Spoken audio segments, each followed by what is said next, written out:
And here we go. So hello, planet Earth. Welcome to Lilia's live streams on Wednesdays. And thank you for joining us today.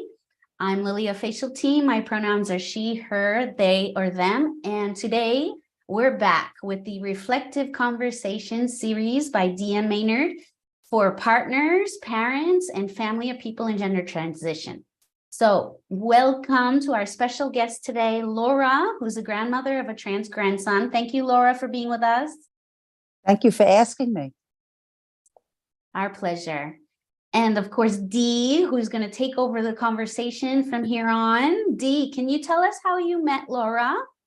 Oh, sure. I met Laura through a friend, and she was extremely supportive and enthusiastic about sharing her story and her relationship with her grandson. And so I'm like, Laura, you want to come on the live YouTube? She's like, sure, absolutely. And so that's how we got here. Great. Thank you so much, Dee, for bringing all these wonderful voices to the series. It's the 19th episode of the series, which has been going for 2 years now. So we've had people from all areas of the family, partners, siblings, parents. So it's great to have our first grandparent with us today. Yes, and also, Lil, I wanted just to shout out to thank you and Facialteam for supporting my work and the books and also the blog. I really want to thank you for starting this conversation on your website for Facialteam. So thank you so much. And if you want, after, maybe we could just share, some of that so that people could see that too. Of course, yes. We'll share it a little later, no? That would be perfect. That would be perfect. So Laura, we're in 3 different time zones right now, if those that are listening. So we have no idea how internet's going to hold up. We're going to cross our fingers and toes. I was wondering, how did you learn that your grandson needed to transition, and how old was he when he did? He actually, through a phone call, he told me, and he did not know how I was going to react to it. I guess it was about maybe about 2.5 years ago when I got the phone call. And I said, because he didn't know how I was going to react to it.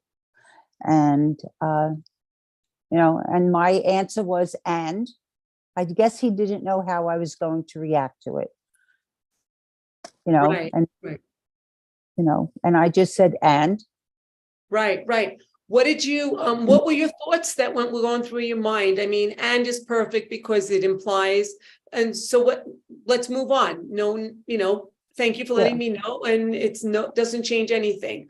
But what were your thoughts in your head after you were thinking? Was it still and, or were there other thoughts that were going through your mind? Well, the thing that was okay, and then what? Like now what happens was in my mind, but the love I had for him, that wasn't going to change. He was still my grandchild, no matter what.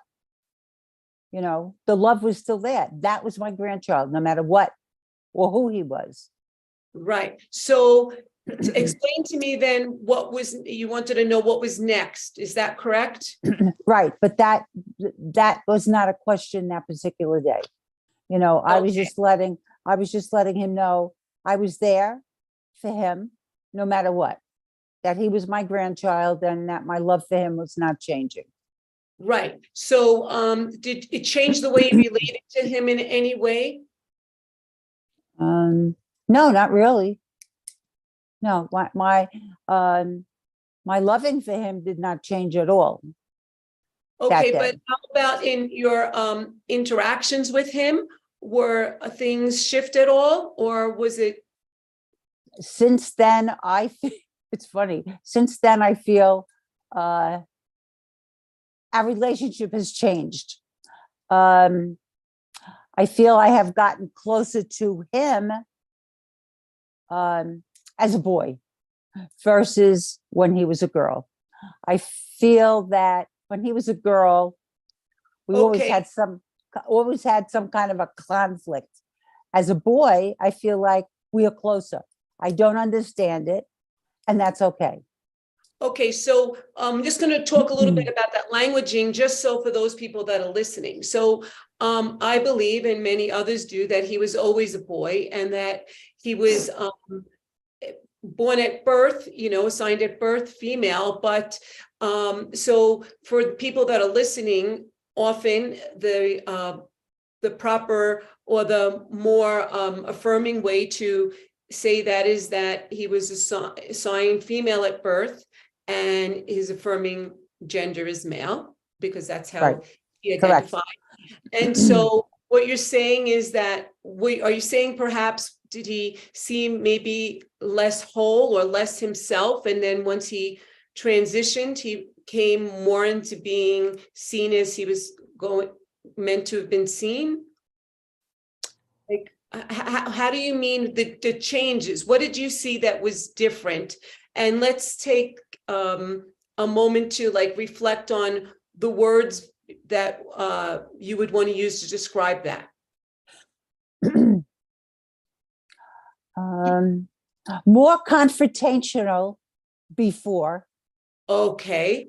We were more confrontational before than we are now. Now I'll pick up the phone and call him, and we have a great conversation. He will send me a text now, sent me pictures of his graduation from college, and I would have never gotten that before. Wow. And I get that now. And to me, that was like, wow. Right. That's fantastic. So, did he Can I just graduate? Go ahead, Lil. Go ahead. Just wanted to draw some light to the blog that you wrote, Dee, on the topic of pronouns, since it came up right now in the conversation. I just shared in the chat the link to that post, which is about pronouns. Right, because I think that Laura, you're using the proper pronouns, which is really wonderful, but referring to somebody as was a girl and now is a boy, that kind of languaging, it takes a while for some people to get used to how the more affirming way to state something like that. And, this is all about education and learning, and you are very courageous and wonderful to be able to learn live, a lot of people wouldn't be willing to do that, but you are. When I was telling people about this, I said, you're a dynamo, and you always are willing to be teachable. And what is clear the whole time is that your love and care for your grandson is there. And then these other parts is what we do write about on the blog, that I do write about, is learning different ways of wording things that would be more affirming and not hurting anyone's feelings. And I have slipped and said she. I mean, it's natural. I mean, this is something new. We were doing the they and the them originally. So throughout his transition, he was sorting out what pronouns might feel right to him. And he feels most comfortable with he, him, his, right? Yes. And so there was a time that, for people that don't know, that sometimes when a person is in transition or sorting out what would be best for them and align best with their affirming gender, they might try pronouns that once it feels right, that we say, what pronouns do you use? Not what, do you prefer? This is what you use. And so you're saying that took a little bit for you to get used to. Right. Well, it's not that to get used to, it's like I wanted to make sure I used the correct ones. I mean, sometimes I still slip up, and I'm not corrected, because I do use the correct ones most of the time. It's something new, it's not that I'm doing it on purpose, and they know that, and he knows that. So, Yeah. so Right. So when you say that you're not corrected, you mean that your grandson understands that there's a learning curve for some people, and if it's not intentionally harmful, some people say, okay, grandma, or whoever's in their life, I see that you're learning this. And after a certain amount of time, some people say, well, that's not okay. But while there's a learning curve going on, as long as you're doing the best that you can, that's, each person that is in transition has their own amount of tolerance for that. And so that's an individual thing. So let me ask you, were you experiencing any feelings of grief or loss and or, joy? Like, were they happening for you in any way?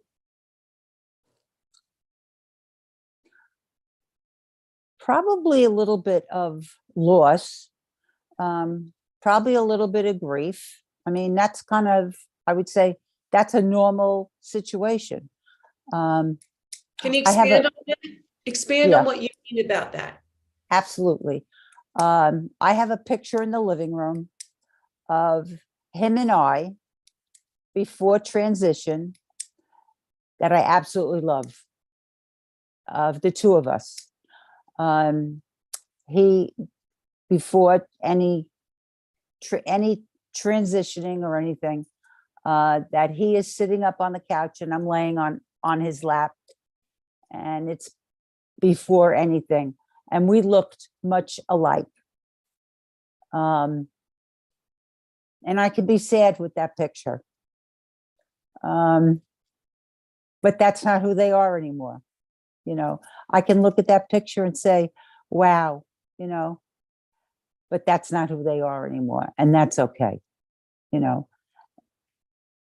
There's a whole section in the current blog about artifacts, photographs, and the sometimes there's grief around that for the people who were getting used to respecting what their trans loved one needs to feel comfortable, but it also is being acknowledged by those that are the companions, we call the parents, partners,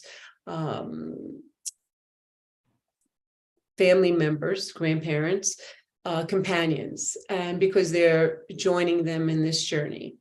And we understand that this could be challenging because that is something that a lot of people speak to me about. And so negotiating which pictures stay up and stay down, as well as things on social media, that is also something that is often negotiated together. And over time, people sort that out together, family members. And so, and I also hear that sometimes the family resemblance was there and is not as strong now. But there are other family resemblances and other things that will come in that you will gain, but not acknowledge that there was a loss and grief for you there. Were you able to talk to your grandson about this?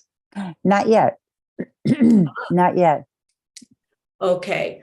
So are you thinking that, how do you feel? Do you think he may want you to take that down, or do you feel he may it'll be okay? What's your thoughts on that? I'm not sure yet. I haven't discussed it with him, but it's definitely something I will eventually talk to him about. Right. One of the things people do sometimes is maybe don't have that picture as visible in a particular room where everybody can see it, or it be in a room where it's where you mostly see it because it's part of your history. And then over time, people say, I don't think that picture represents what it once represented to me. I'm not even going to have it there. And some people say, I'm going to keep it up. That's what Right. happens with wedding albums for couples. And it happens with graduations. Now, did you say that your grandson graduated, was it college or high school? You said because... Well, he already graduated from high school, but he just graduated from an art program in college. How wonderful. Well, that's beautiful. So, and I know you got some loving message from him before because you have his permission to do this interview, correct? Yeah, absolutely. He was thrilled to death that I was doing this. Wait, what, you got some note you said, or some text? I got a text from him. Let's see.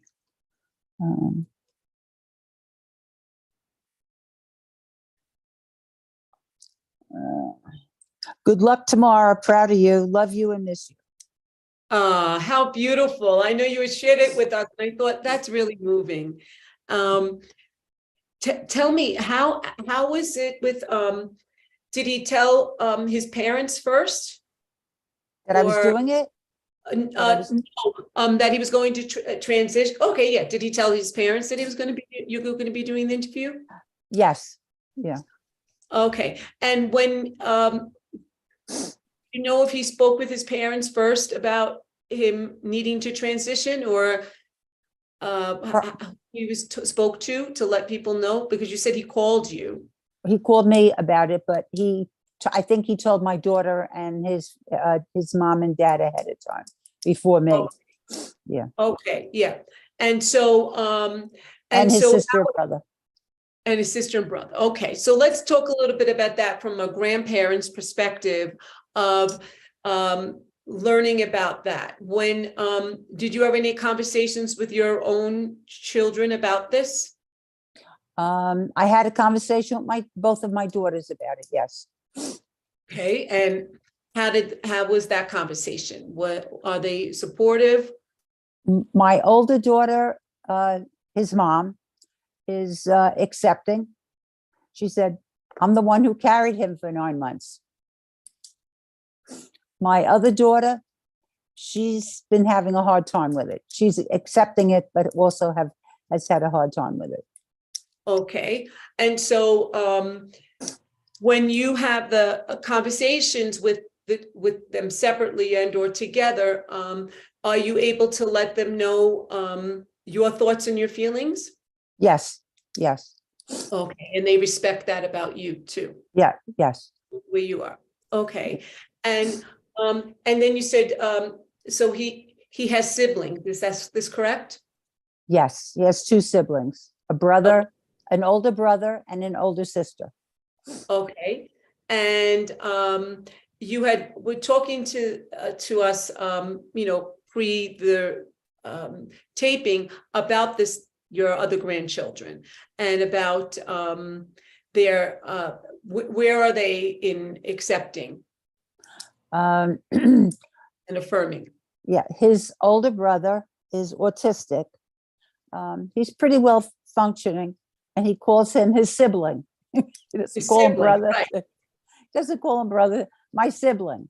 So I'm not sure if he totally understands, but he does call him his sibling. Right. That's who he is, you know. And his sister, they hang out together and do stuff together. So I'm guessing, you know, I've never asked her, but I'm guessing they're okay. They walk together, they go to the store together, and they do stuff together. So I'm guessing they're okay.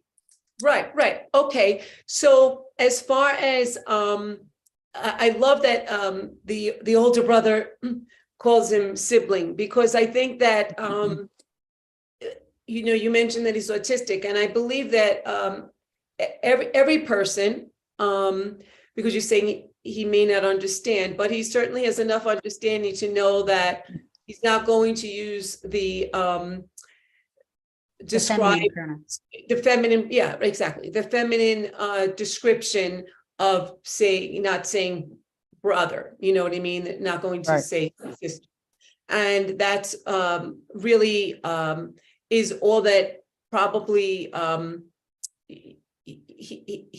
that's a beautiful way to put it and to describe that. So tell me about your friends in your inner circle. Do they know your grandson? Some of my friends do. And some of them will, it's like, it is what it is, and if some of my friends didn't accept it, that's their problem, not mine. That's the way I look at it. Right. I've not had anyone say anything negative. I have quite a few friends that are gay. And I have quite a few friends that are not, and no one has said anything to me negative, except life on life's terms. That's basically how I live, and I have a sister who has not said anything to me about it. She has not mentioned anything. I don't even know if she knows, quite honestly. I've not mentioned anything to her. I don't know if she knows. And quite honestly, I don't care what she thinks. That's my attitude. I don't care. Yes. So I know when we talked a little bit about your history of your careers, you've worked in a field that was very gender nonconforming, right? And so you want to share about what type of work you did? And well, I did work as a hairdresser. well, yes, that part is that. And of course I worked around a lot of gay people as a hairdresser. And then I worked as an electrician. So, I mean, I really did a flip-flop, and I did work around a lot of men. And, and I quite honestly, I really didn't have that much of a problem with it. I did have, a couple of men with their comments and stuff. And you know what? I had no problem handling that. I just put them right in their own place. So, and I dealt with, and I worked with the union. I was secretary of the Union of Electricians Union. And, I did that for quite a few years. And I retired from Electricians Union. So. Right. Well, I mean, the reason why you're bringing it up is because at the time when you were doing this, it was not that many women in that unit. No, there were not. Right. And so it already shows that you were, saying, like you say, I this is who I am, and this is who my family is. And it just is an extension of, this is me, this is what I want to do, this is what I believe. And either. And that's it. Right. Get on or get off. Get a hike, take a hike. Exactly.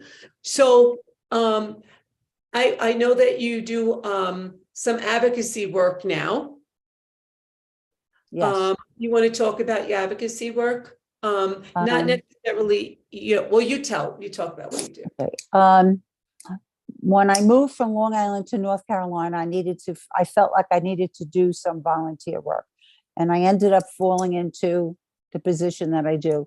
And I advocate for, and there was a lot of classes that I had to do. And what I do, and I'll be as quick as I can, I am the voice of children who have been taken away from their parents for obvious reasons of drugs, alcohol, abuse, or children who have run away from their parents because of sexual abuse, or run away because of not being accepted or being thrown out because of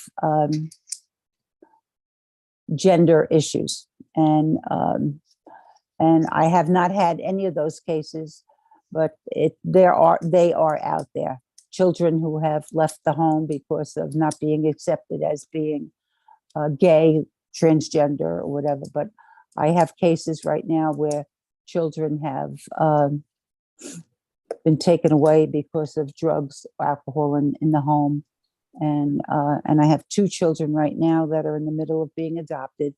I am the voice of the children, and I am the ears of the judge in the county where I live. So I have 2 children that are in the middle of being adopted. and 2 children who are and they're all in foster care. I love working with these kids, and that's what I do as an advocate. That's beautiful, really beautiful. I know that you talk about this a lot when we were doing the pre-interview stuff with you. You know, a lot of things that people talk about, and I don't know if either your grandson has experienced this or it's crossed your mind at all, is about the idea of privilege, losing and gaining privilege. And like the reason why I brought up your career as an electrician is, you know, you were able to easily be in a union as a cisgender woman, because I know that's how you identify. And I was wondering if you feel that your grandson has mentioned to you, or you've noticed any privileges that they have gained or lost, whether it be traveling different places, or career choices, or different sports that they might have, you know, that he might have done. There are changes and things around that? I don't believe so, because he's very much into the art field. And I know that field itself is very much gender. So I don't think there's a Gender issue. acceptance. Yeah, I don't think there's a problem with that. Okay, okay. And as far as the things that you do with your grandson now, have any of those things shifted? I mean, I know you said the conversations are different. It's not confrontational with each other. Are there things that you that he asks you to join him with or be part of that you might not have been part of before? Right now, because of because of COVID, and 2, there's such a far they live 14 hours away from me. Okay. So that's a little bit of a challenge. Okay. Okay. So as far as seeing him as often as if he lived next door, it's different since you moved and things have changed with them. Right. I mean, even when I lived on Long Island, it was a 10-hour. It's like a 15-hour drive from where I live now, and it was a 10-hour. It was a 10-hour drive when I lived on Long Island. So Okay. it still was a distance. Right. So when are there any books or resources that you used for yourself that you found were helpful or that you would recommend to people?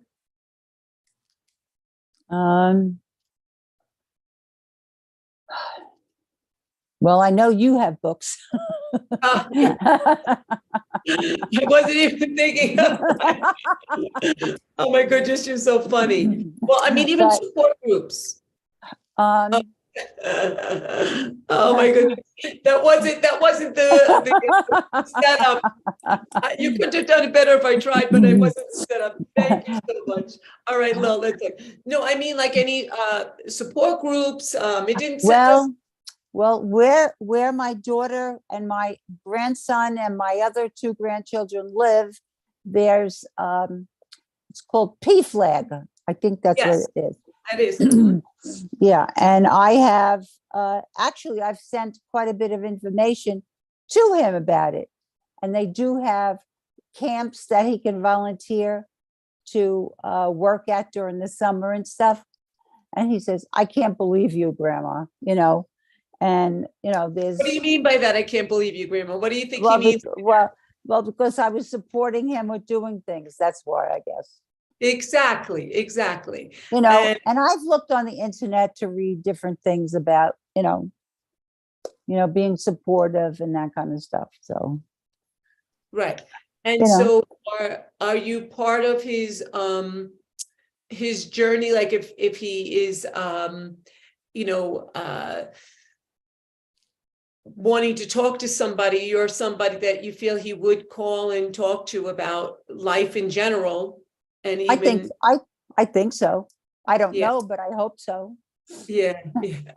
It sounds like if he wrote that text to you, he feels very comfortable with you. Right. So what about with school? Do you know how, because you said he came, so he was in college then when he came out, or was he still in high school? when he first let people know? I think it was right after high school, Right after high school. but he So, knew sooner. okay, so how do you know he knew sooner? Did he explain that to you? He told me. So how did he know sooner? What did that conversation entail with you? Well, I had asked, when did he realize, and he said, around puberty. And I Okay. said, oh, you know, And so, but then, did he say any actions or any steps that he took didn't towards know. that? No, No, okay. Well, I mean, I only ask is if I wasn't sure if he reached out to you at any portion then, and that, sometimes when we do things and we start thinking about it, we're like, oh, right, no, that's right. He did tell me this then. So I just wanted to right. check on you with that. So do you see any shift in the family dynamics in his immediate family? Any changes with his relationship with you and with them? And No, not real. I don't see it. No.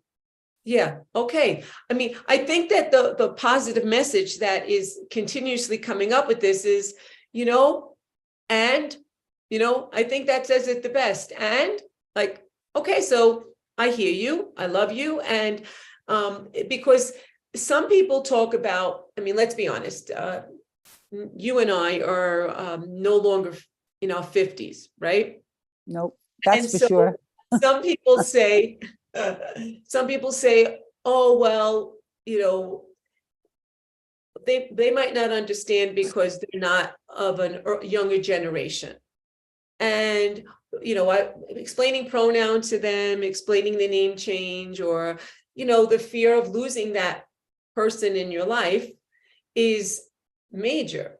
And so what would you say to those people who say, well,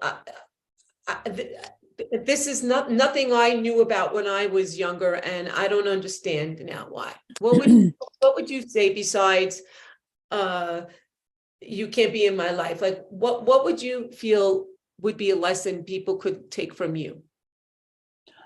Well, I remember growing up, and I cannot remember what age I was, but I remember my dad saying something about Kristen Jorgensen. And I remember my dad talking about Christian Jorgensen.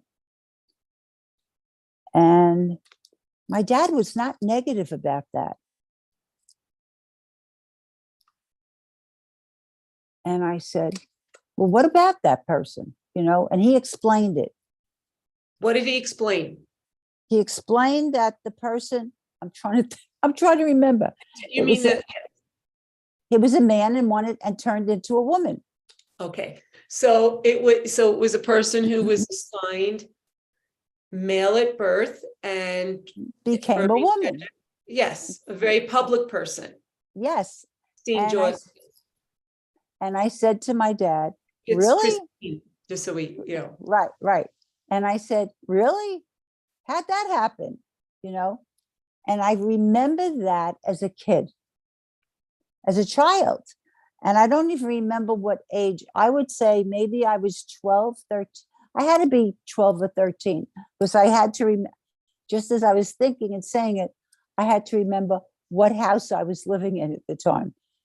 Okay. And I can remember I was probably about 13. And my dad explained it to me. Okay.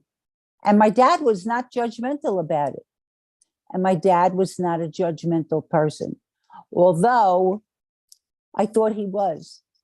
But the way he explained that, he was not. Okay.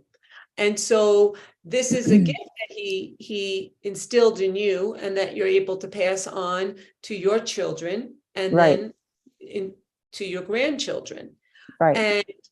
And so right now, would you say what type of I don't know, what type of support do you think would be important for people when they were not accepting their grandchild? If they weren't, what would you suggest people do? Look in the mirror and look at yourself and look at your own flaws and see what you can accept about yourself. No one's perfect in life. You know, learn to accept yourself as you are. You know, no one is perfect. And, you know, I believe in God, and God made us all unique. And sometimes, you know, we're not perfect. And sometimes there's mistakes along the way. And sometimes we don't realize them until later on. Sometimes there's a little glitch, there's a little and something needs to be tweaked a little here and there. I don't know. That's just the way I look at it. So when you say that there's things are not perfect, or look at your flaws, you're not implying that a person who's transgender has flaws. You're saying more look at things in your life that needed to shift or change for yourself.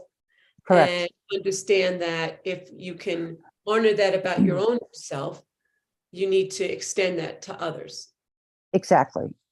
I Yes. weighed 406 pounds in 1985. I was not happy with myself. I hated myself. So I needed to do something about it. No one was going to fix it. I needed to fix it. So that's what I did. I needed to fix it. I needed to go research and fix it and decide what I needed to do for myself. Okay. So that's what I did. You know, Right. that was. So I guess it's when a person knows that their gender assigned at birth is not aligned with their affirming gender, they need to take an action to feel that they don't longer suffer or are not living their authentic life, their truth. Right. And just as you needed to, we're not comparing, Right. weight, but I'm just saying that you're able to understand that you were things were not right for you in that body, right? And you felt that inside, and that's often how a person who is needs to transition feels, that their body is not being seen the way they are affirming it. They know who they are. And that Exactly. doesn't mean doing a physical transition. It just means inside they know, Right. right? That's how you knew about Yes. yourself. Yes. And there are, only because of what I do for myself and what I've done volunteer stuff is, you see many people with, and I'm not saying it because I know, but my own experience of friends that I know, people with alcohol issues, drug issues, you hear them say, they have gender issues. They have many gender issues that people with alcohol and drugs, and they've had gender issues because of it. They've hid in the alcohol, they've hid in the drugs, they've hid in the food, and once the food issues are arrested, once the alcohol issues are arrested, once the drug issues are arrested, the gender issues can be addressed. And I've seen it over and over again. I have a friend who's getting her PhD in psychiatric. And I shared this with her about my grandson. I will say about my grandson. And she said to me, that's amazing that you can be there. There's so many people that their parents can't be there, or their grandparents, and they end up committing suicide because of it. Mm-hmm. Mm-hmm. Because they don't have a family member there for them. So, that's the sad part of this. It's a tragically sad part of it, yes.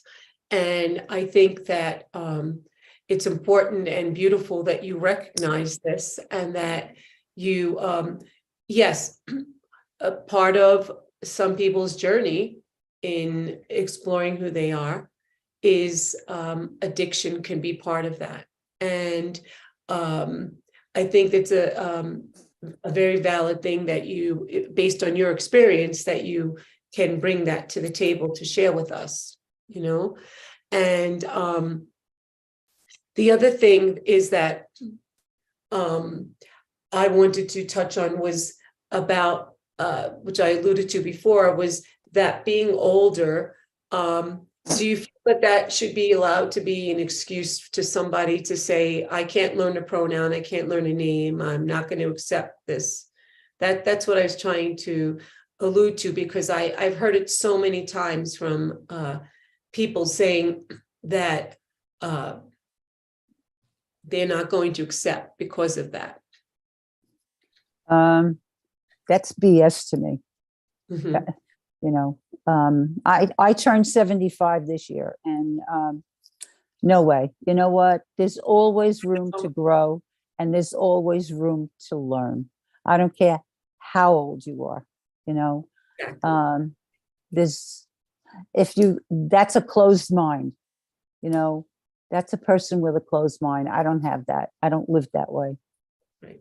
And that closed mind could be at any age. And Exactly.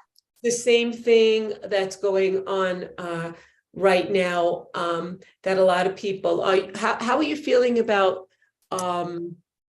Well, I want to make sure that we keep where your grandson lives private. So we'll talk about this in general, not necessarily where they live, not where they live in it.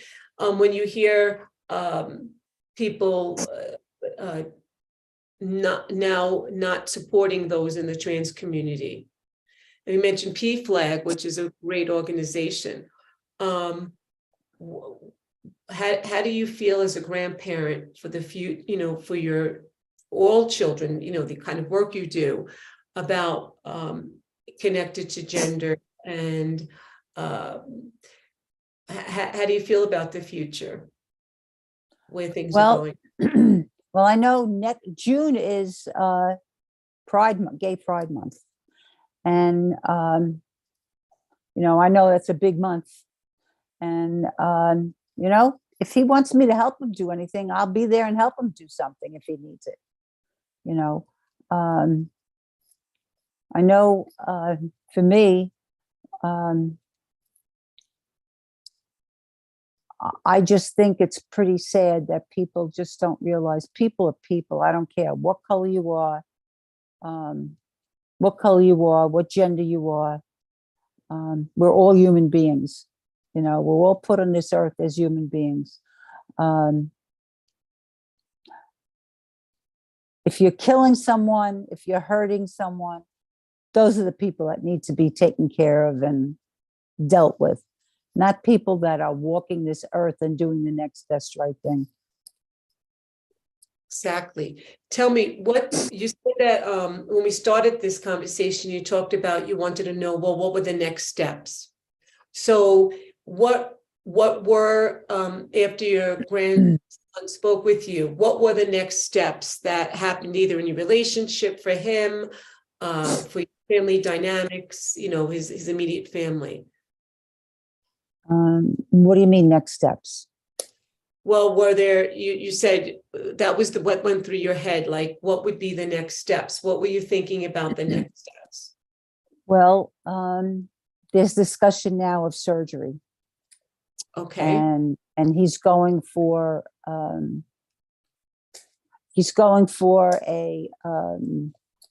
consult for that. Yeah. So what are your thoughts and feelings about that as a grandparent? One, it's none of my business. Two, it's his body. It's kind of scary. You know, I think it's scary because it's painful. But I have a friend that had that surgery quite a few years ago. And, you know, and she never transitioned. She wasn't transitioning for any reason, and she had that surgery. You know, I know she had the surgery not because she was transitioning, just because she wanted the surgery. You know, she ended up passing away from pancreatic cancer. God, about 11 years ago, but she had the surgery just because she wanted the surgery. You know, it's a very good point. First of all, I'm very sorry for your loss of your friend. I'm sorry about that. And pancreatic cancer. She was a super person. Yeah. I could see you smile when you refer to her, so I'm sure she was a very important person in your life. I'm very sorry about that.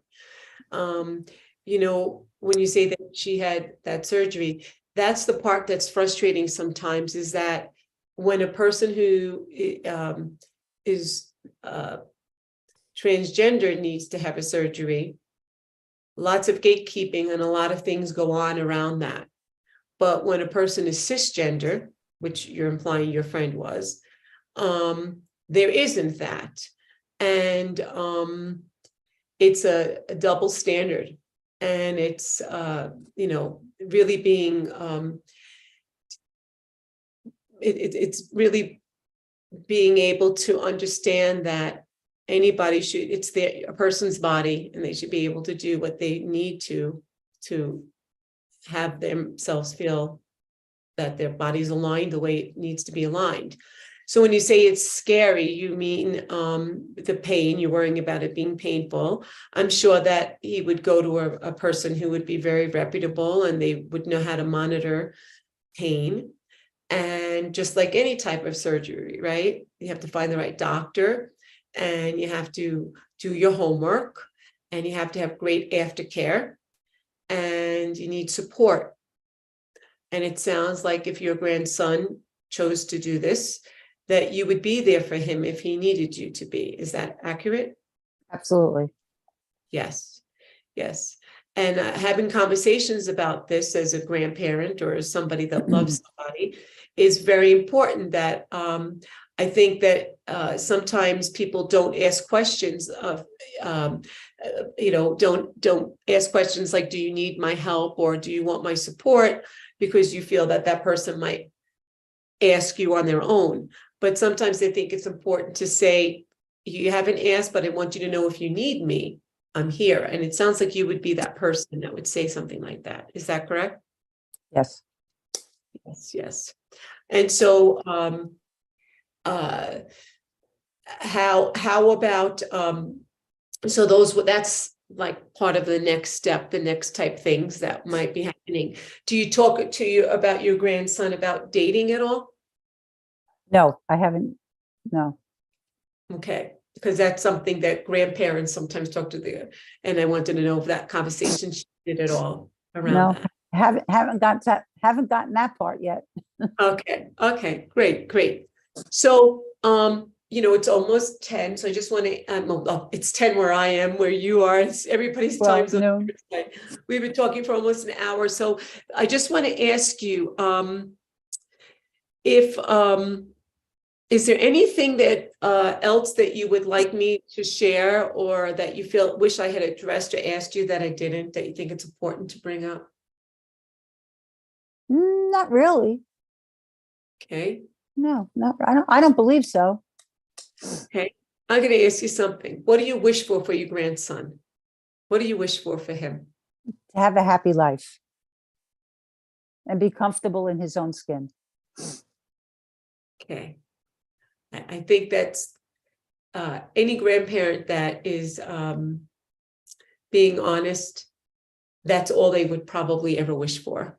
In the end, that's what I think everybody wants for every person they love. So I hope that he is proud of you, and as proud of you as you are of him, and that we could clone you, and yeah, and just let people know that grandparents are very important people in people's lives, and that would you recommend that they tell their grandparents if they're contemplating,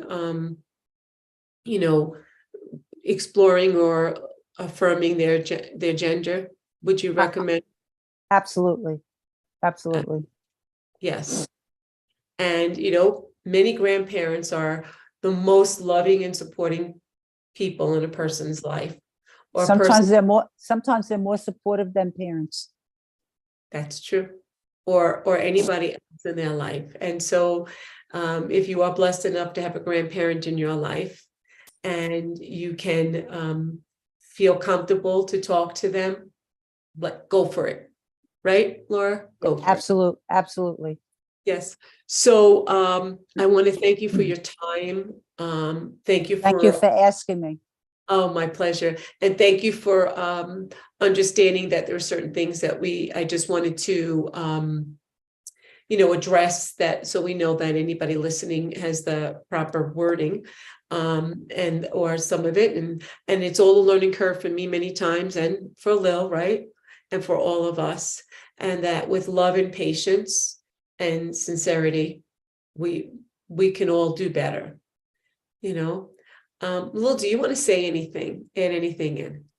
Yes, I just wanted to sort of encapsulate what I think we can draw from this conversation today. Just really stood out to me how the whole issue, it's not even an issue, it's a non-issue, the whole non-issue of exploring gender identity of your grandson, Laura, was just like, okay, this is all part of life, and how we should learn from this perspective from a septuagenarian, who obviously has gone through many more life lessons than most of us on the planet. So to take that and realize, okay, these are just phases. It's about all of us, all of our lives, about becoming our best selves, our authentic selves. And for some people, that means exploring gender identity. And that is something that can change over the course of our lives. Some people allow themselves to explore that, and other people do not. And it's a natural part of the human nature, not something that should be categorized in any negative way. It's actually a blessing, and that some people, I see it as a superpower. Actually, I think it's a superpower. So thank you so much, Laura, for being here. I keep almost saying Laura because I'm used to saying it in Spanish. Yes. Laura, yes. Yes. Thank you. Yes, and I think the line that I want to take away from here is and exactly. I have more, and let's Thank move you on. so much. Thank you so much Yes. for asking me. It's been an honor. Yes, thank you. So Lil, I think we may be having an interview next month, and if not, we'll work till September. We'll wait to see. With somebody who's plays a major role in the trans community. And so I just want to thank you again for taking the time to ask me to do the blog, and for all your support, Lil, and Facialteam, and all the great work that they do. And Laura, I know I will be seeing you again because we are friends to mutual people. And I wish you well with all the work that you do now, and the position that you hold, and the important work that you do. And I too wish your grandson happiness and feeling whole as themselves. Yes. Okay. So thank you. Thank you. Thank you. Thank you. And thanks to everybody who is watching today or is watching the recording. Stay tuned. Check out all the other 18 episodes of the series, the interview series with DM Maynard, for partners, parents, and family members, and people who work in any kind of field where they need to learn more about transgender people or gender nonconforming people. So please like, follow, share with your lovely friends and allies. And remember, your health and happiness matter. Don't forget it, ever, ever, ever. Until next time, bye-bye. Bye-bye. Bye.